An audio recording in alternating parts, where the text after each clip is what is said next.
sa ating pagkakaisa, maitataguyod natin ang ating sektor ng agrikultura at pangisdaan upang mapaunlad ang ating komunidad at ang ating bayan. Sa mga mamamayan ng Aurora, sana po ay maramdaman naman ninyo ang aming pagkalinga sa pagmamahal sa inyo.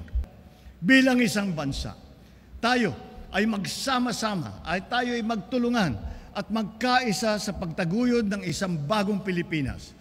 Ang isang Pilipinas na mas matatag, mas maunlad, mas makatao para sa bawat Pilipino.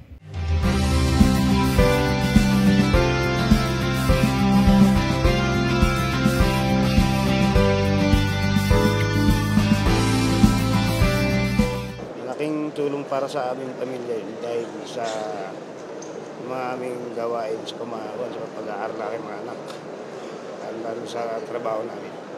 Tanging puhunan po namin sa paggugalayan at saka pagtulong sa aming pamilya. Salamat po sa binigay tulong sa amin ni Presidente. Malaking tulong po ito para sa aming pamilya. Malaking tulong po sa amin para sa amin yung assistance na ito. Dahil sa pang-araw-araw namin, pwede namin magamit. Maraming salamat po sa ating Pangulong BBM sa napakalaking tulong na ibibigay niyo sa amin.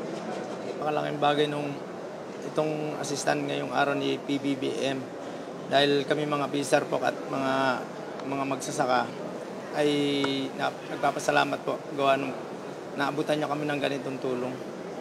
Magpapasalamat po kay PBBM gawa napansin po niya kami mga mangingisda at mga magsasaka.